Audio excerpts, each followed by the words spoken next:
Boa noite, queridos. Espero que estejam todos animados nesse dia que está bastante frio, né? Mas que nós possamos, né, estar sempre unidos enquanto igreja. Isso é muito bom, é um privilégio estarmos aqui e agora ouviremos a palavra do Senhor.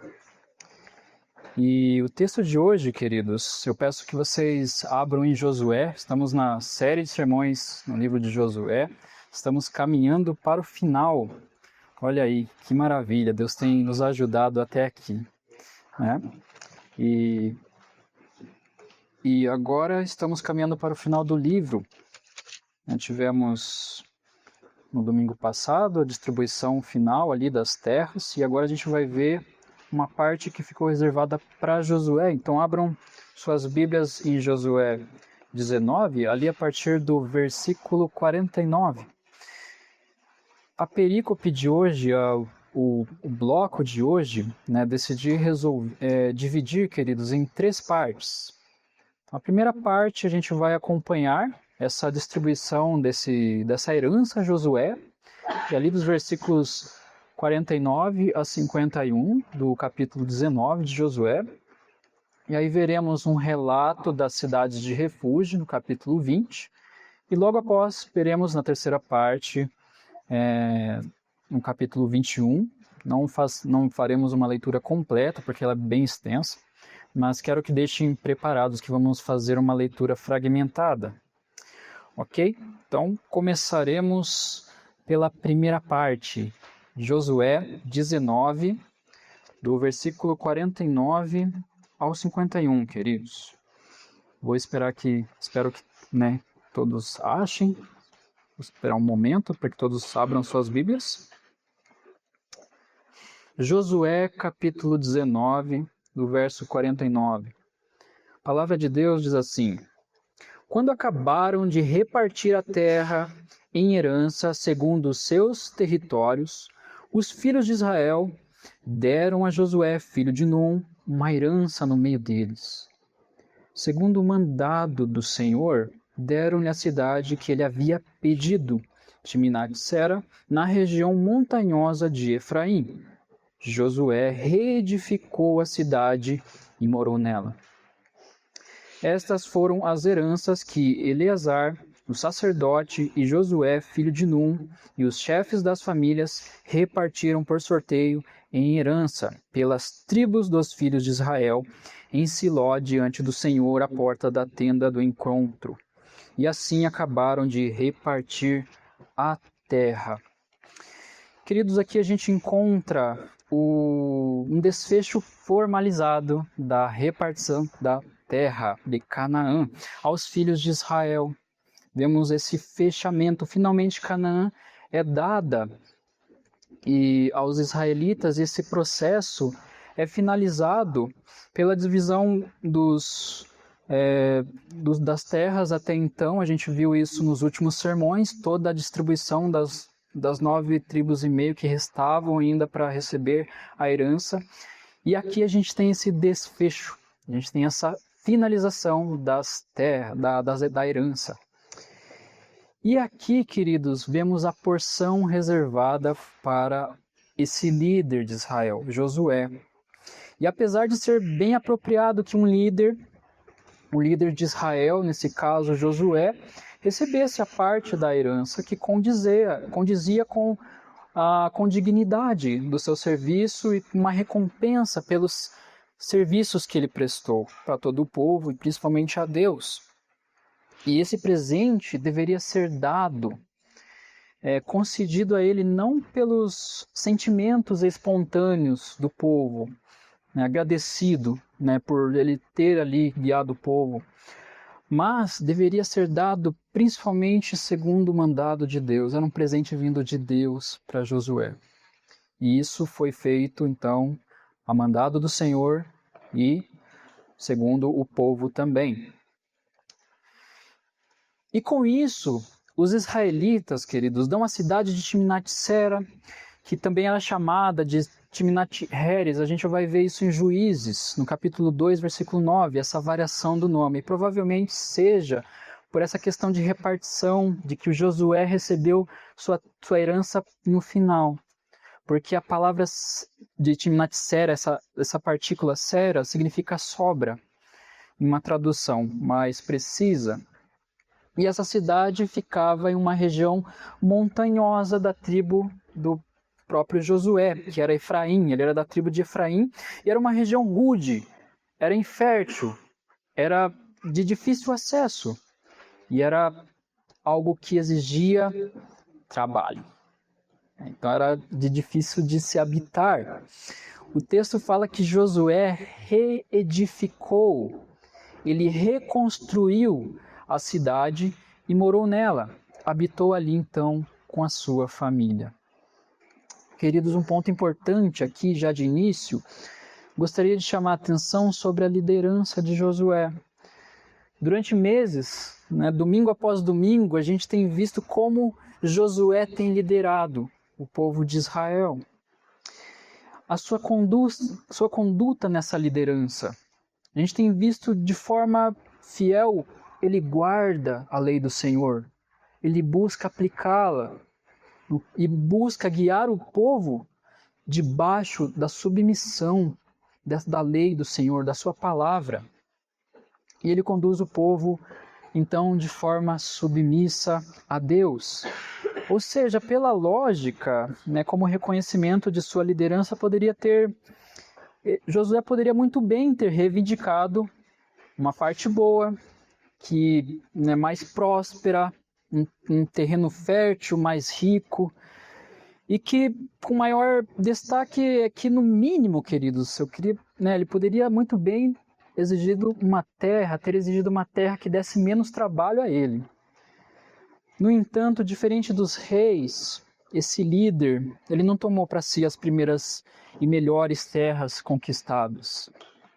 Antes, ele recebe a sua porção somente depois que todas as tribos de Israel, a mandado de Deus, diante da tenda do encontro, diante do que o Senhor decide para cada tribo, a sua parte na herança.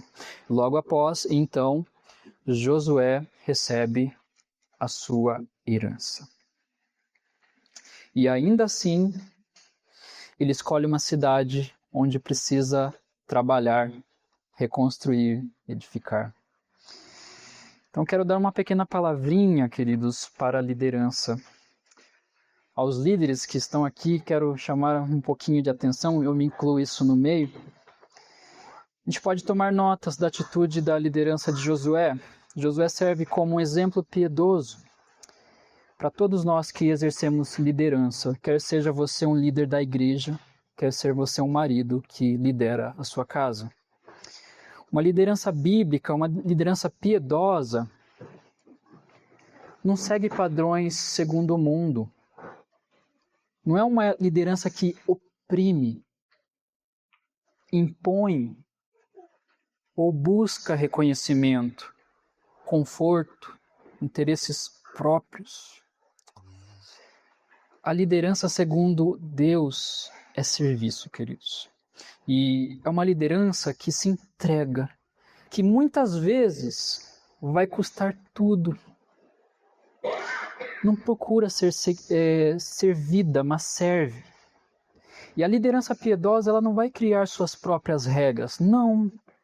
Pelo contrário, ela se submete a quem o chamou para isso, ao Senhor, e conduz outros pelo exemplo.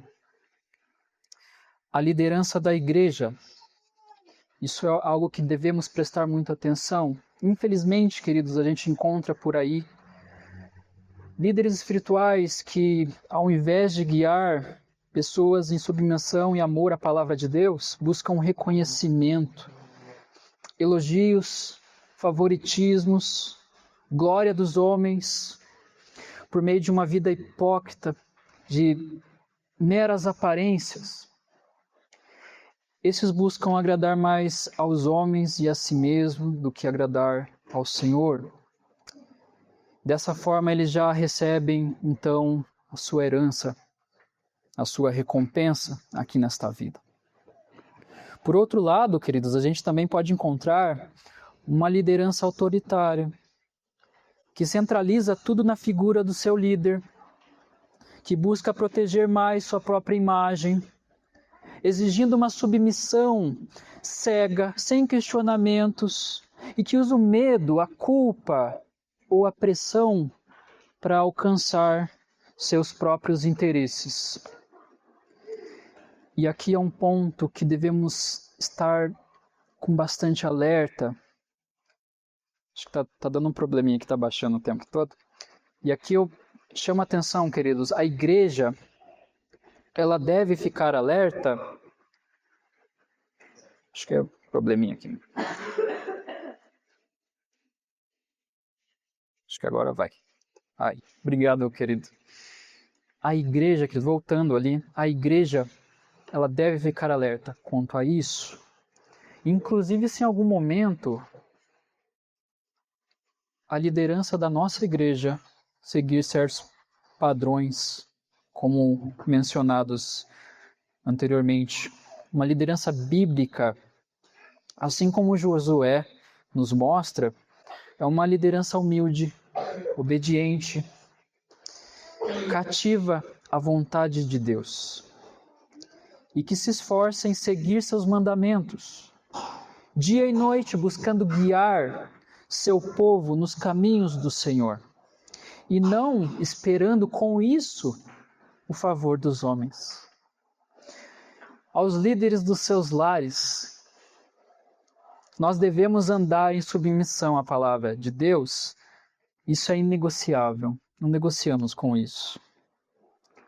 Você é o líder espiritual da sua pequena igreja, ou seja, da sua casa. Se andarmos com Deus e alimentarmos nossa intimidade, nossa relação com Ele, a tal ponto, dia após dia, a tal ponto que nos apaixonemos pelo Senhor. E também com isso, ensinamos as nossas esposas, nossos filhos a amarem também ao Senhor. Isso trará um grande impacto a longo prazo. Nós queremos igrejas saudáveis, queremos que cresçam e alcancem nações, focamos em tantos serviços, tantas demandas, atividades, e que são boas sim, queridos, mas se não tomarmos cuidado, deixaremos de lado aquilo que é mais urgente e necessário e valioso. A sua família, a nossa família. Queridos, e é a sua família. É ela que Deus te deu, meu irmão, minha irmã, que às vezes te dá muitas dinâmicas, te dá muitas dores de cabeça às vezes, te dá trabalho, tira seu sono, mas é ela que o Senhor utiliza para te fazer mais próximo dele. É ela que o Senhor trabalha na sua família para te moldar como líder, um líder humilde e piedoso. Seu maior ministério é liderar, então, a sua casa. Faça isso com amor, com zelo e submissão ao Senhor, uma submissão humilde. Tire seus olhos de si, olhe para eles, guie eles piedosamente pelo poder da graça que te alcançou. E a gente só vai conseguir fazer isso pelo poder da graça que tem nos alcançado. E no último versículo, a gente vai finalizar então com uma grande chave, essa repartição às tribos de Israel. Timnat-Sera, então, seria o lugar onde Josué findaria os seus dias aqui, nessa terra. Um lugar que o próprio Deus tinha dado a ele. Porém, ainda restava ser designado cidades de refúgio e cidades a uma tribo que ainda não tinha recebido a sua herança e que não receberia uma terra para lavrar, para cuidar, que era a tribo de Levi, que era uma tribo bem específica que o Senhor tinha decidido, escolhido para o serviço sacerdotal. E agora que vamos então continuar nossa leitura. Então, vocês abram aí no capítulo 20.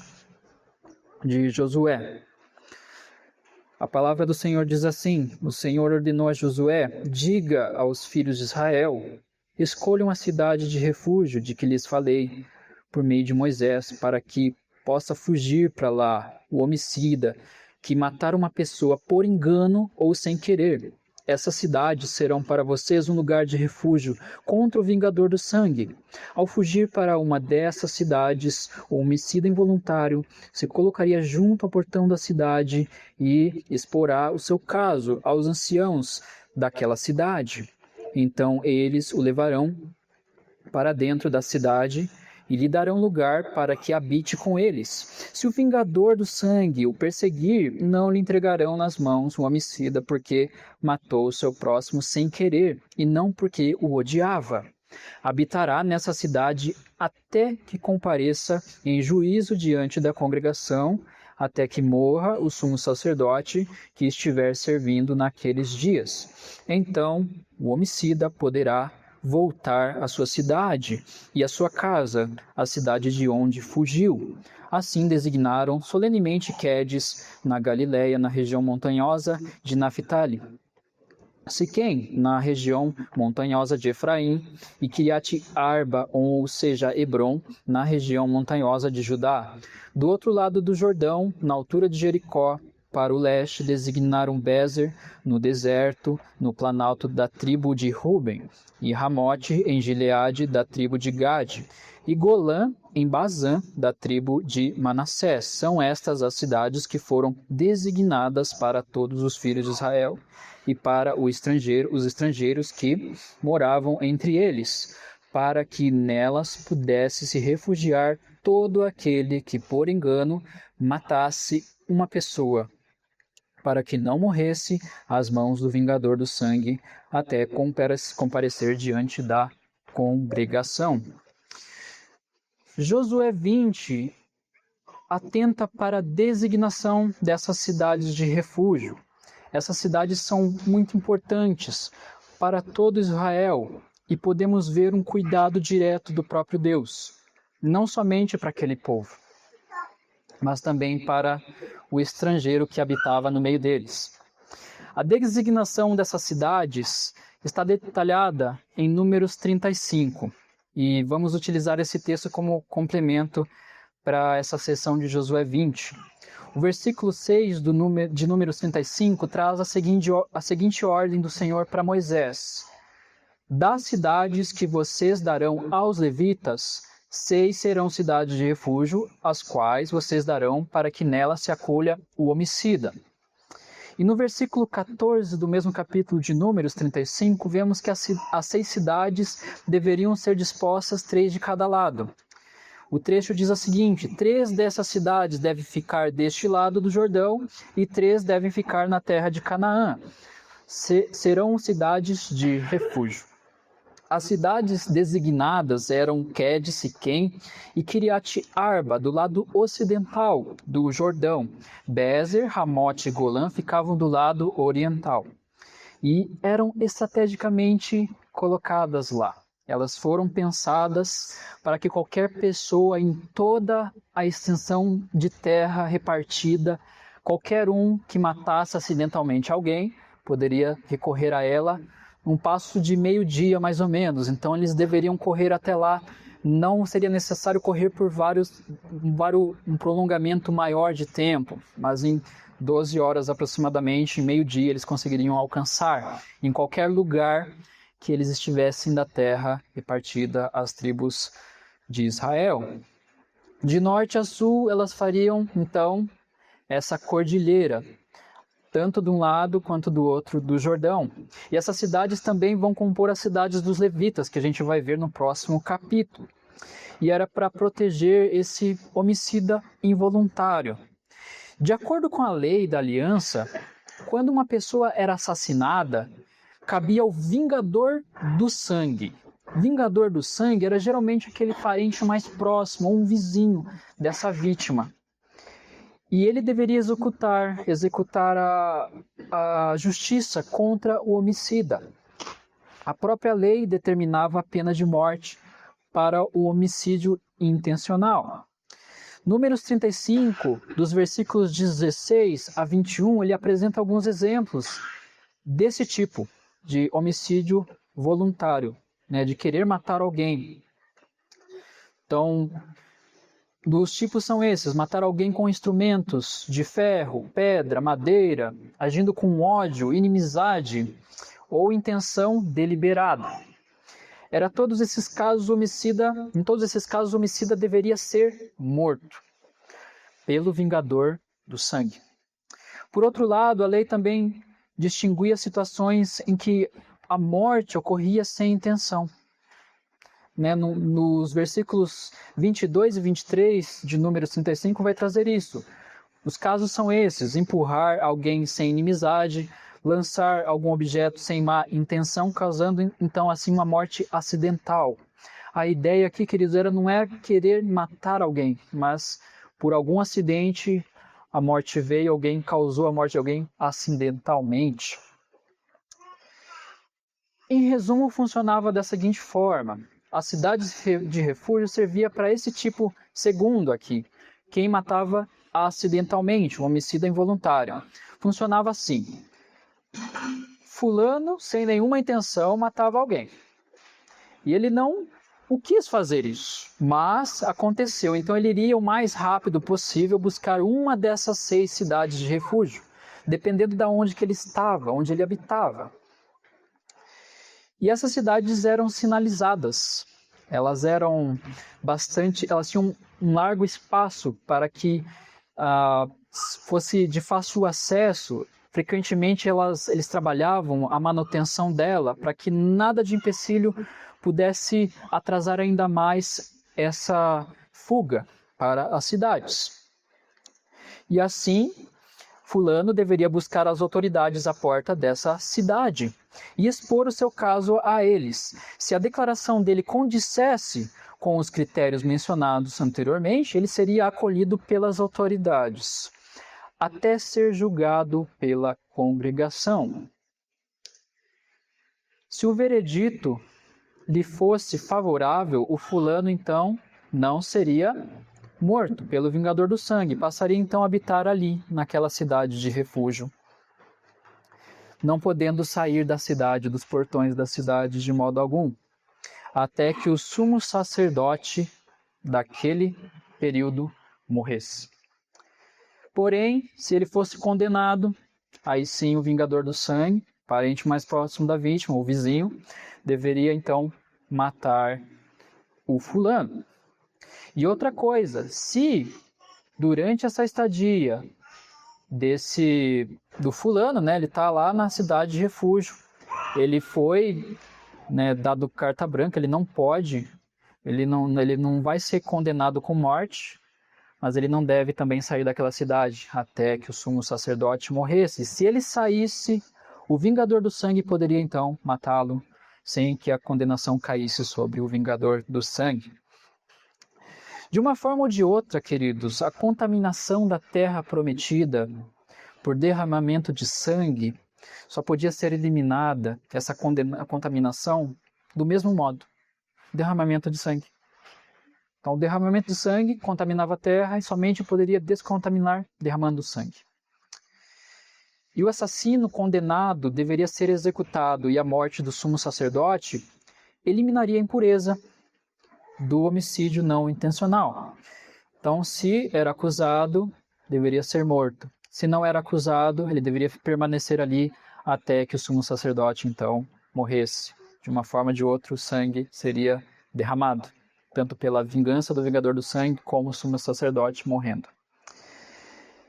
E os povos ao redor de Israel, daquela região, os povos que habitavam ali, que não era de Israel, tinham costumes que, se fosse condenado à morte, era possível pagar pela vida da pessoa, Eles aceitavam tributos, pagamentos de resgate. E os versículos, mas para Israel isso não funcionava. Os versículos ali finais de Número 35 vai trazer isso. Não aceitem resgate pela vida do homicida que é culpado de morte. Ele deve ser morto. Também não aceitem resgate por aquele que se acolher a uma cidade de refúgio e quiser voltar para sua terra antes da morte do sumo sacerdote. Assim não profanem a terra em que vocês estão, porque o sangue profana a terra. Nenhuma expiação se fará pela terra por causa do sangue que nela foi derramado, a não ser com o sangue daquele que o derramou.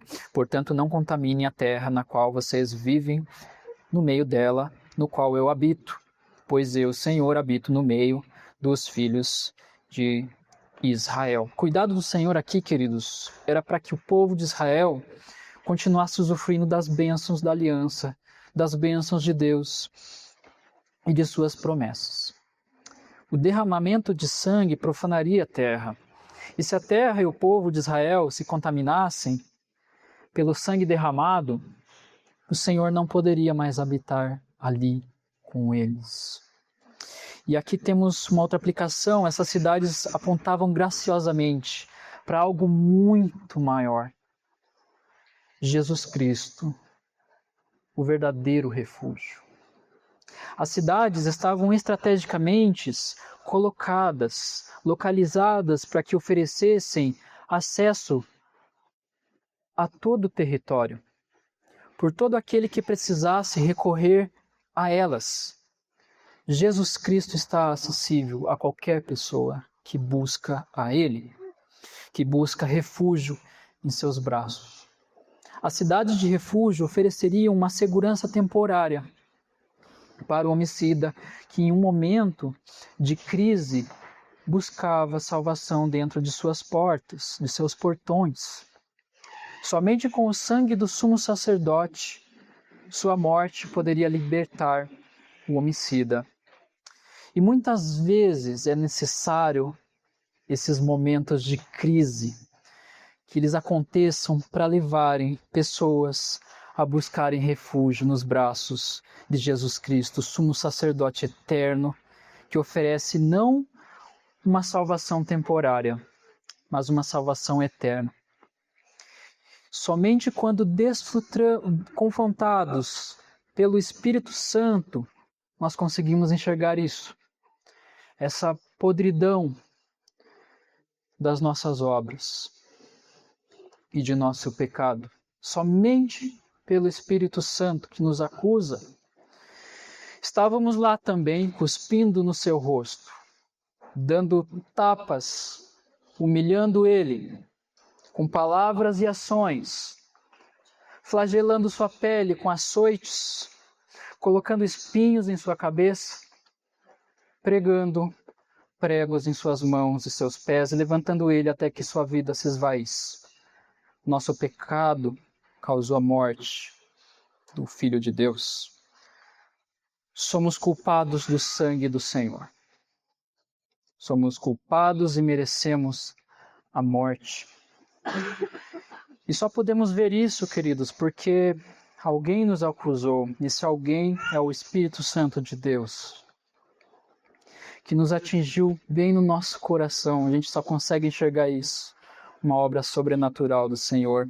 E dessa forma, temos duas opções: permanecer seguro em Jesus Cristo, ou sofrer o justo julgamento do justo juiz, o próprio Deus, o vingador do sangue.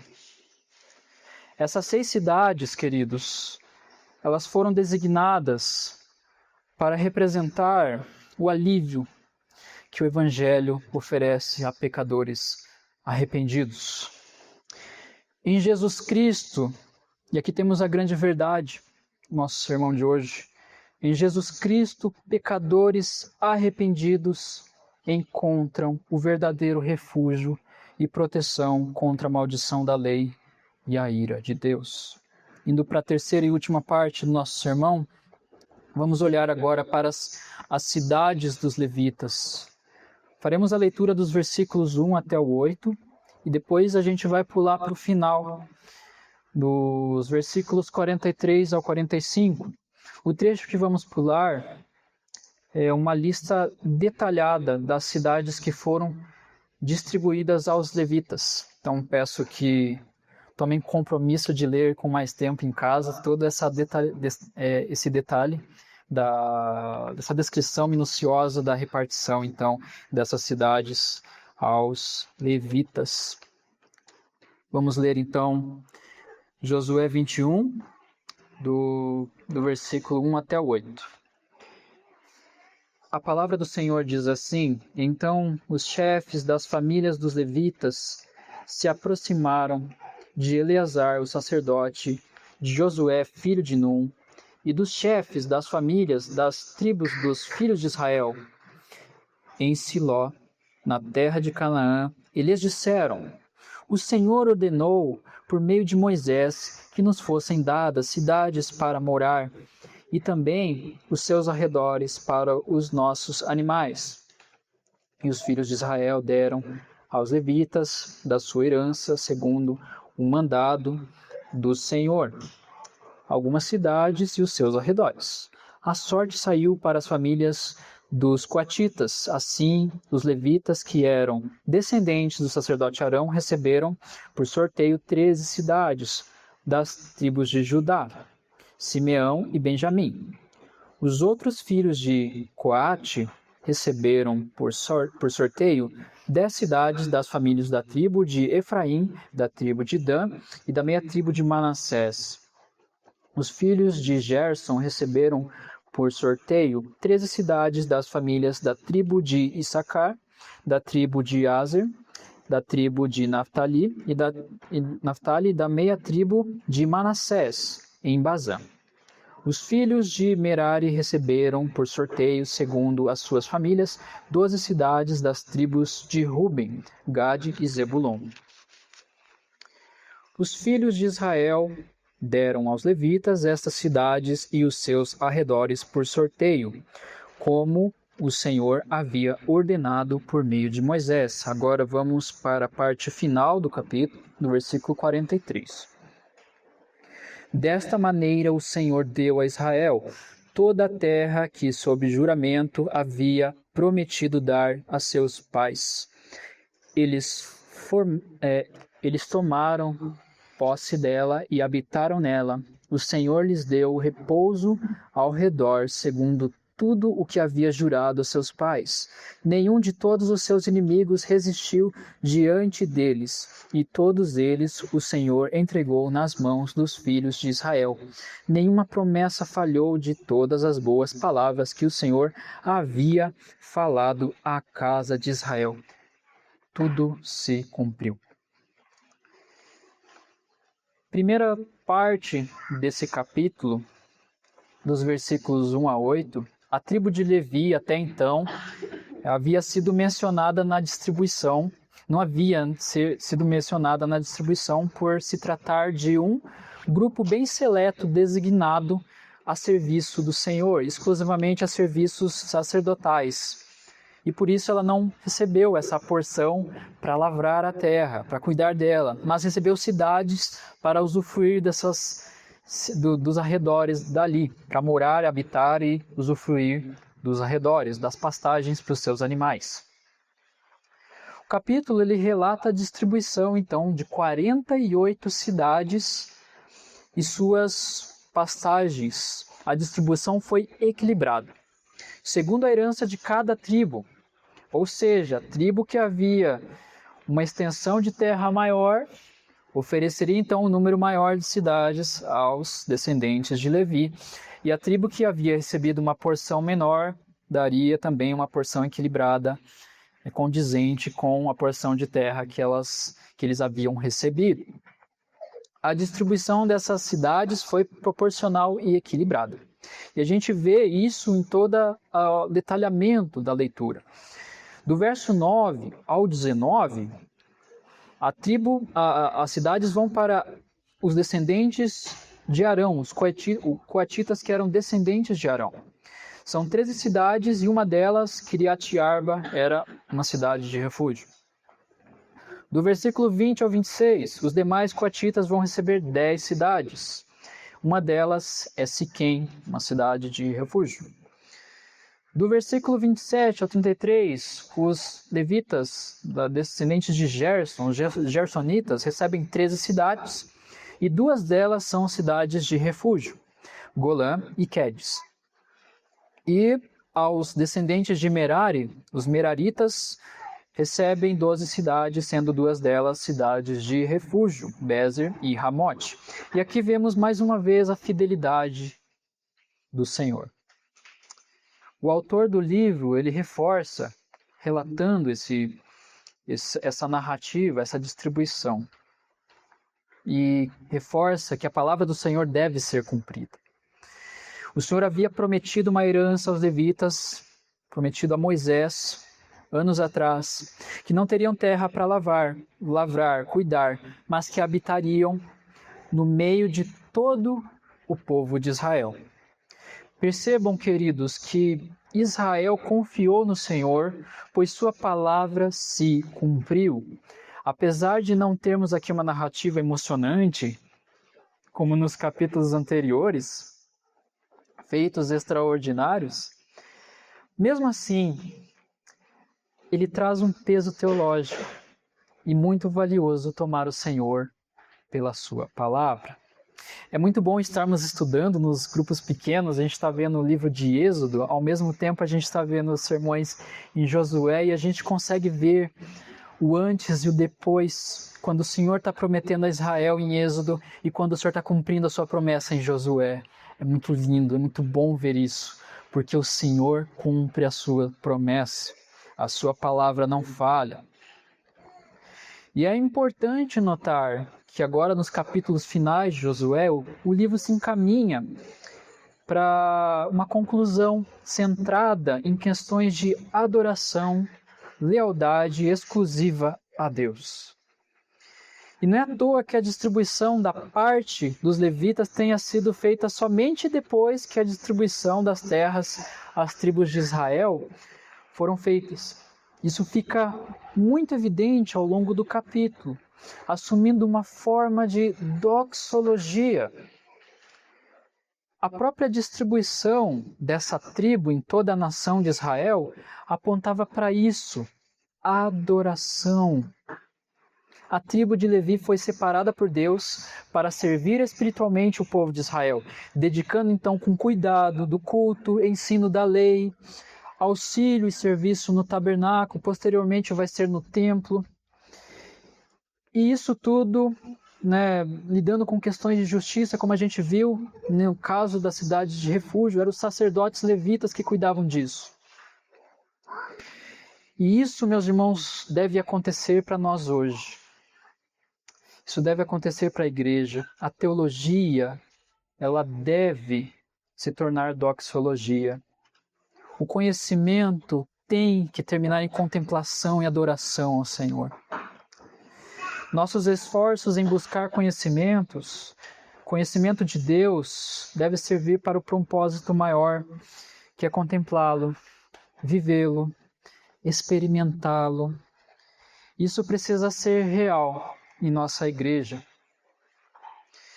A doxologia mostrada aqui, de tomar Deus pela sua palavra, é tanto uma resposta ao que Ele é e o que Ele fez, quanto uma preparação para a maneira como devemos viver aqui na Terra. Tomar Deus pela sua palavra é confiar, adorar e obedecer a Deus, não guiados por momentos de emoção ou liturgia. Não que sentir emoção não é errado, queridos, a gente vê isso na EBD. O Senhor, Ele é um Deus relacional e nós somos a imagem dEle. Nós refletimos quem Ele é. Então temos sentimentos, isso não é errado, mas devemos não ficar presos na emoção e na liturgia. Mas tomar Deus pela sua palavra nasce de algo muito maior, mais profundo. É um reconhecimento do que Ele já fez. E ao mesmo tempo, isso deve conduzir, moldar a forma como que nós vivemos aqui neste mundo. A tribo de Levi não recebeu uma grande herança territorial, pois o próprio Senhor seria a sua herança. Eles viveriam então espalhados entre todas as tribos para conduzir Israel à fidelidade e santidade ao Senhor. E nos versículos finais, do 43 ao 45, a gente vê o Senhor cumprindo a sua palavra. Há muito tempo o Senhor havia feito uma promessa a Abraão. Ele prometeu dar sua descendência à terra de Canaã como herança. E agora essa promessa se cumpria. Eles a possuíam e habitavam nela. Nenhum homem resistiu diante deles. Sabemos bem que a posterior predominância de alguns cananeus no meio do povo de Israel foi um resultado de negligência e também como uma punição por sua inclinação pecaminosa. As práticas idólatras e abomináveis dos povos pagãos que ali habitavam. E eles acabaram acolhendo alguns, e toleraram. Mas ainda havia também inimigos que deveriam ser dominados. A culpa desse fracasso, e aqui que tomamos bastante cuidado, não era do Senhor. A resistência remanescente desses povos cananeus, a resistência deles revelava não a ausência do poder de Deus, mas a negligência espiritual e prática dos israelitas em reivindicar e viver plenamente as promessas recebidas. Vimos isso nos últimos sermões, no último domingo também. Contudo, o que chama atenção aqui, e isso aqui é valioso, nada falhou de tudo o que o Senhor havia prometido. O próprio escritor coloca isso, tudo se cumpriu. Tudo que o Senhor havia prometido à casa de Israel, observem aqui a fidelidade das promessas de Deus, tudo se cumpriu.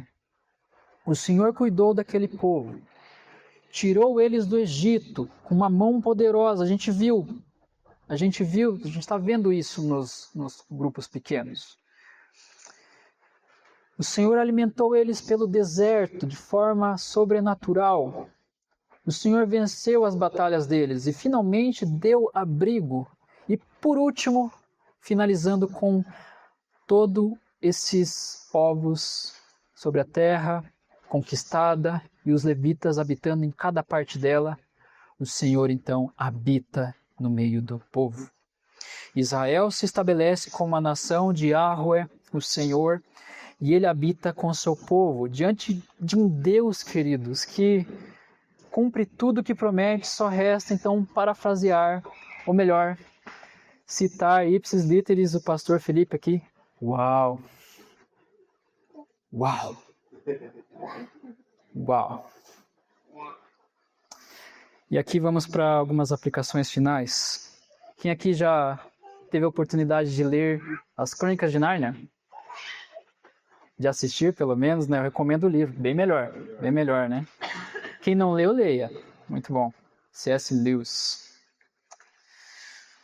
No livro O Leão, a Feiticeira e o Guarda-Roupas, Edmundo traz seus irmãos e se alia à feiticeira branca, depois de ser seduzido por promessas de poder, prestígio e pelos manjares encantados que ela lhe tinha oferecido.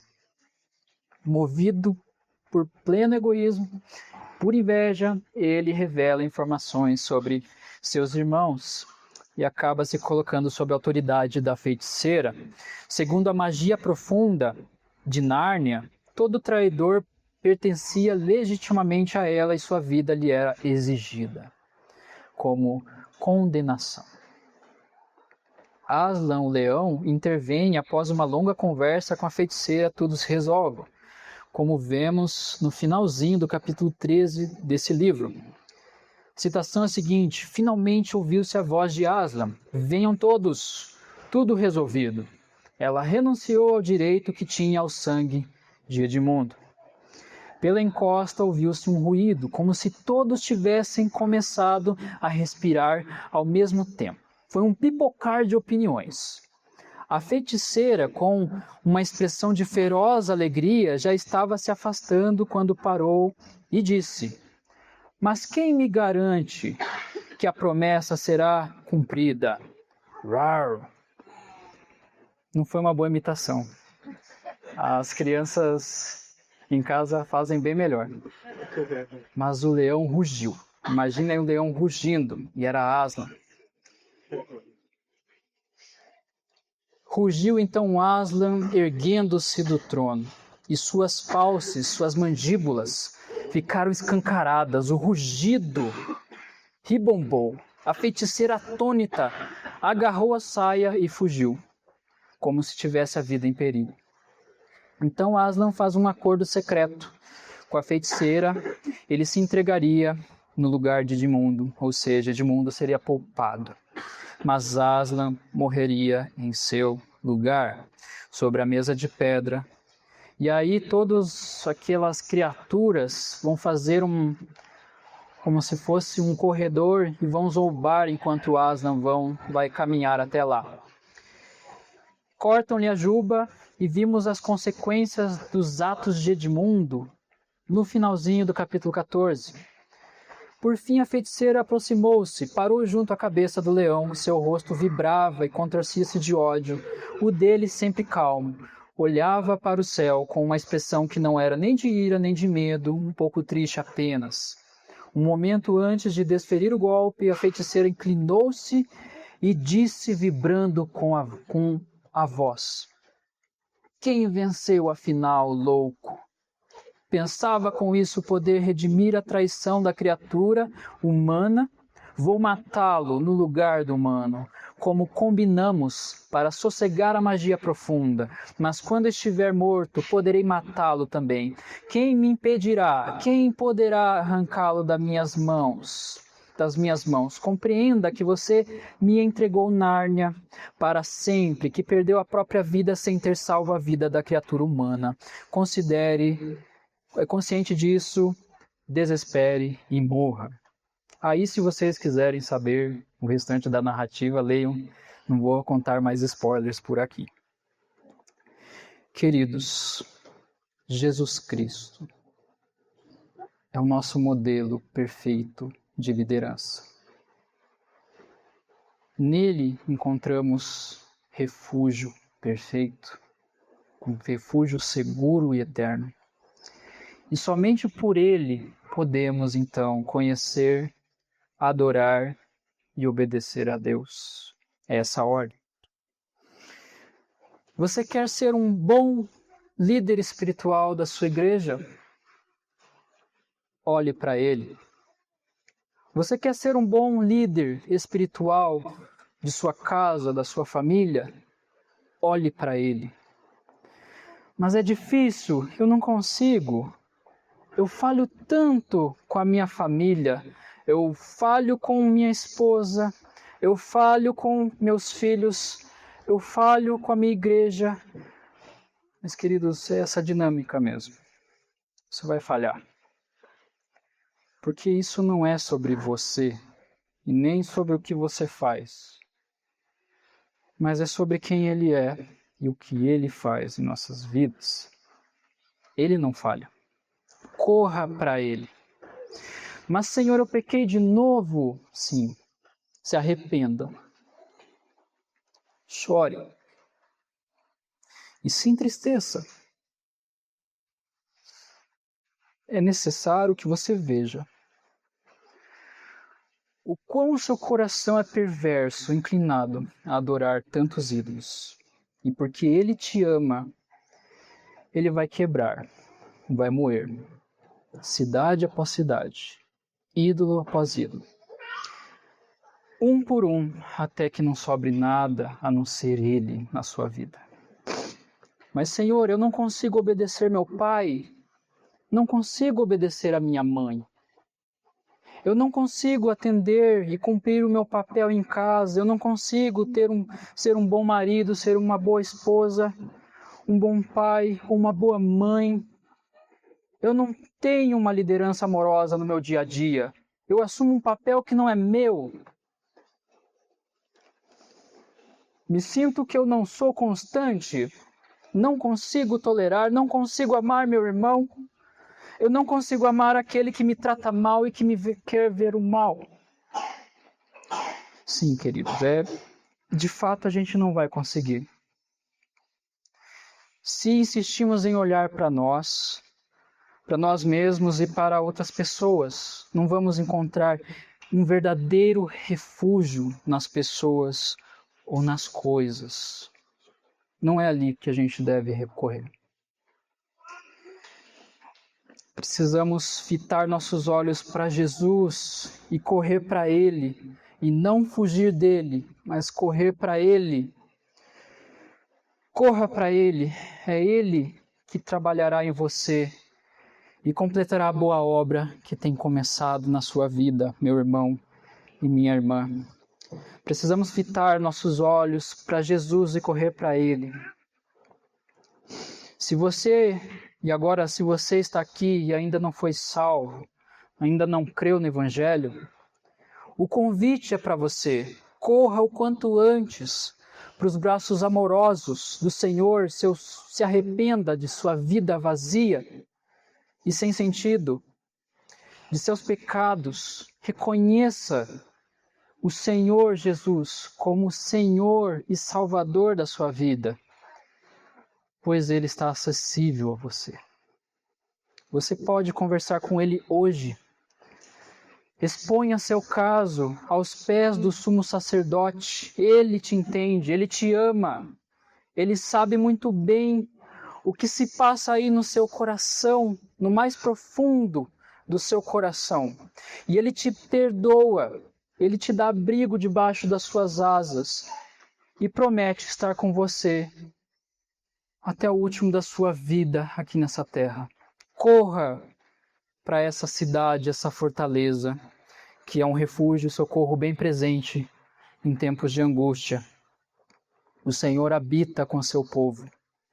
E é por meio do Espírito Santo que Ele atua em nossas vidas, Ele nos encoraja, Ele nos repreende, Ele nos confronta, Ele nos consola. É dele que obedeceremos, é por meio dele somente que vamos obedecer a Deus.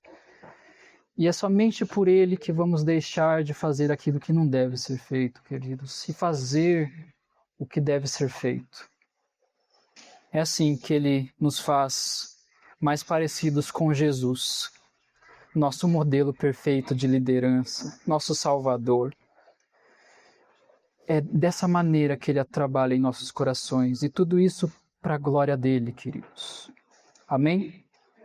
Com isso eu termino o sermão com um trecho de Colossenses, capítulo 1, do verso 13 ao 20. Ele nos libertou do poder das trevas e nos transportou para o reino do seu Filho amado, em quem temos a redenção, a remissão dos pecados. Ele é a imagem do Deus invisível, o primogênito de toda a criação. Pois nele foram criadas todas as coisas nos céus e sobre a terra, as visíveis e as invisíveis, sejam tronos, sejam soberanias, quer principados, quer potestades. Tudo foi criado por meio dele e para ele. Ele é antes de todas as coisas, nele tudo subsiste. Ele é a cabeça do corpo, que é a igreja. Ele é o princípio, o primogênito dentre os mortos, para ter a primazia em todas as coisas, porque Deus achou por bem que nele residisse toda a plenitude, que, havendo feito a paz pelo sangue da sua cruz, por meio dele reconciliasse consigo mesmo todas as coisas, quer sobre a terra, quer nos céus. Feche seus olhos, abaixe sua cabeça. Vamos orar.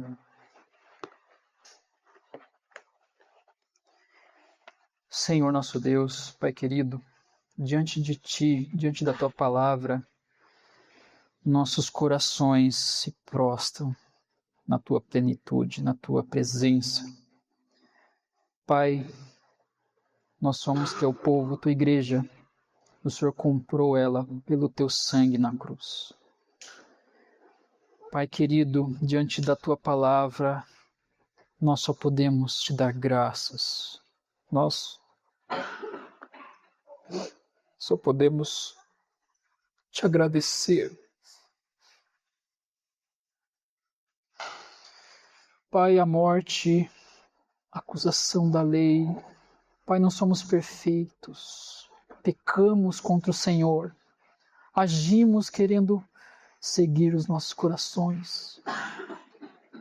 E o nosso pecado matou o Teu Filho na cruz. Pai querido, Obrigado por Jesus Cristo, porque é somente pelo sangue que foi derramado por Ele na cruz é que o Senhor nos perdoa, o Senhor traz de volta aos teus caminhos, o Senhor nos mostra o que é ser uma liderança piedosa. Trabalha em nossos corações, nossas vidas, nossos lares. Trabalha nos corações dos meus irmãos, de todos os que exercem liderança aqui, Senhor, ou aqueles que ainda estão exercendo uma liderança que não é um papel, mas, Senhor, que todos nós possamos olhar para o Senhor, Jesus Cristo. Ele é o exemplo verdadeiro de uma liderança piedosa, humilde e de serviço. Que nós possamos trilhar os seus passos. Que nós possamos, Pai, recorrer todas as vezes para esse refúgio forte, essa fortaleza bem presente na angústia. Pai querido, nos molde a cada dia que passa e que nesse meio tempo, até que o Senhor retorne, nós possamos usufruir da boa, da agradável e justa vontade do Senhor em nossas vidas, te contemplando cada vez mais, te adorando cada vez mais e trazendo tudo em adoração e honra à sua majestade divina. Que tudo, Senhor, seja para a tua glória. É o que eu oro, em nome do seu Filho Jesus. Amém. Amém.